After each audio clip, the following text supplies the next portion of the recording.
Pokemon has become a very successful franchise, from video games to World Cup mascots. As far as video games go, the series has been way more successful on handhelds, but today we're going to focus on the console games. And the console games date back to this: Pokémon Stadium 1 and Pokémon Stadium 2. These games were the definition of an expansion pack, but an amazing expansion pack at that. They allowed you to take your Game Boy cart of Pokemon, connect it to your controller, move your Pokemon from the cart to Stadium, and battle with them with cutting-edge 3D graphics, which at the time was a pretty big deal. You could also play your Game Boy game within Stadium through your controller, so you didn't need a Game Boy to play it. Not to mention, both of them have memorable mini-games that were both frustrating and fun.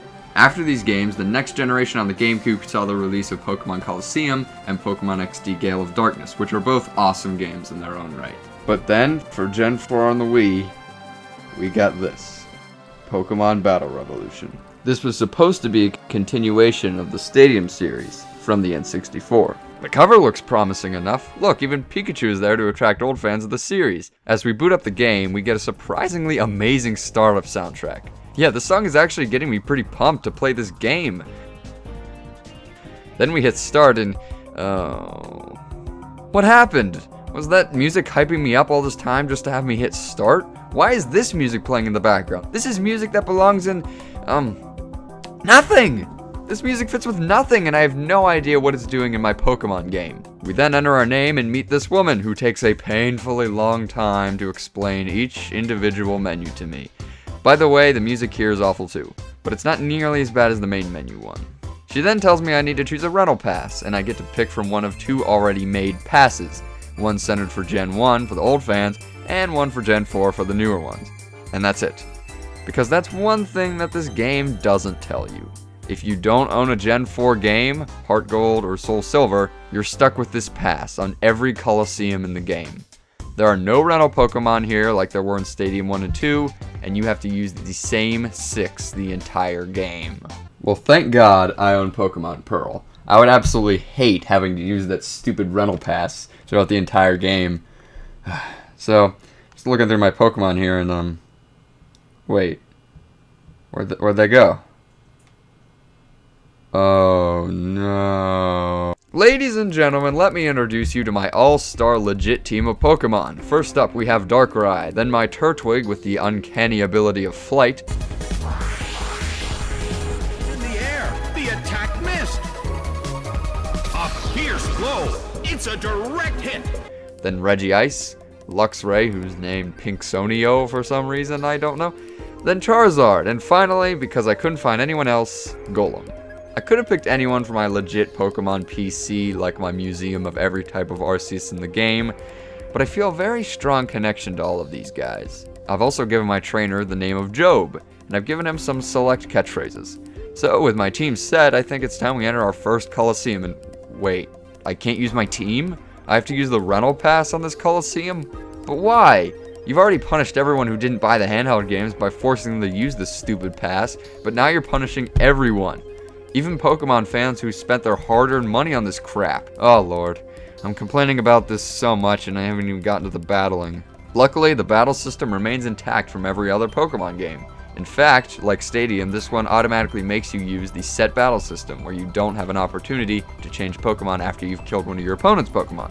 This adds a lot of depth to the strategy of the game. The visuals are pretty great too, with this stylish health meter. And of course, the announcer makes his return from Stadium. A huge amount of damage. It's down. The game is now over. It's a total victory for the blue corner. The challenger won the knockout battle. It can become kind of annoying, mainly because he doesn't have the hilarity and charm that made the original so great. So I'm finally done with this stupid rental Colosseum, and I'm finally ready to fight with my super legit team. This series of battles didn't give me too much trouble, but I will admit the battle music is pretty catchy. Very different from the main menu music. No, this is actually pretty catchy and I like it. One thing is that this Colosseum runs off of the open rule, where all of the opponent's Pokemon are the same level as your highest leveled Pokemon. This means that since my Darkrai is level 100, everyone I faced in here was level 100. Not too bad for not knowing the first time around. After I was done there, I went on to my battle card and I changed a few minor things, mainly kicking Regice, who sucked. off the team in place of Dialga. Also went to the shop to discover that you can send mystery gifts item to your actual Pokemon game for only 9,600 points. To give you an idea, I have 490 points at this point from beating 2 Colosseums. Anyway, as we move on to the next section of the game, the rules start to change. First off, this next Colosseum, the Waterfall Colosseum, is made up of best of 5 matches. You choose 5 Pokemon in a certain order, and they will compete in their respected rounds. First person to win 3 rounds out of 5 wins the whole match. This is a really good idea, and one that I'm very happy to see in this already repetitive game, void of any RPG elements. However, it starts to wear on you as you have to do 7 of these best of 5 matches. It can get very boring. You know, I'm like halfway through, this is getting kind of boring. I think I'm gonna give in. It's an important battle for both trainers. It's time to think about a cautious battle strategy. The blue corner has lost the first round.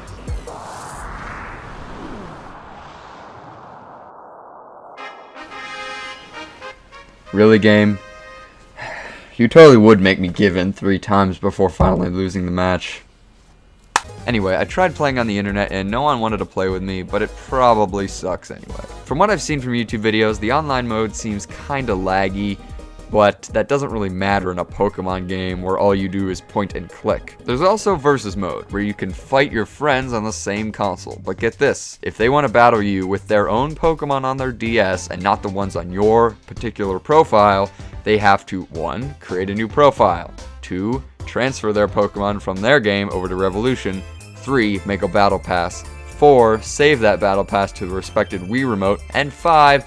Log back into your profile where you can finally play a versus match. You may as well just use the DS battle mode in the main menu, where you use your DS as a controller and the TV screen is merely the visuals. I prefer turning the TV off, however, because it feels like you're playing a text-based game with nothing to see. Pokemon Battle Revolution is without a doubt a disappointment. Technically speaking, it's not even really a bad game, but it fails to live up to the originals immensely. But this goes back to something I said earlier in my review. Expansion pack. Pokemon Stadium 1 and 2 were fantastic expansion packs that made your experience with the games much better. It was also possible to play Pokemon Stadium 1 and 2 on the N64 without playing the Game Boy games, and you would still really enjoy it. Battle Revolution doesn't do that.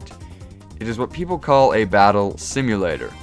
The game brings nothing new to the table and only gives us stuff that we already had in the DS games. No minigames, RPG elements, extras, or anything. So with all that said, I say Pokemon Battle Revolution is worth $10 if you're a Pokemon fan. If you're not a Pokemon fan, stay away. If you can get past this game's BS, like the forced rental pass usage, the out-of-place music, the announcer, so many other problems, you might enjoy it.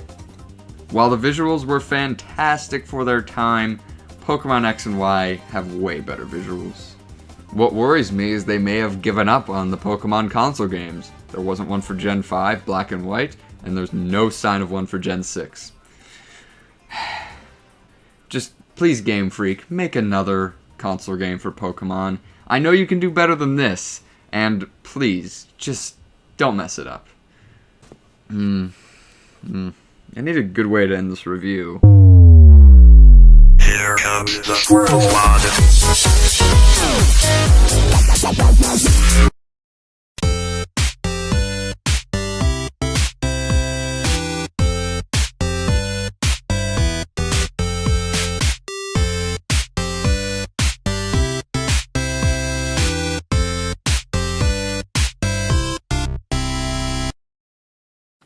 So my copy of Pokemon Stadium has this weird stuff on the back. I have no idea what it is.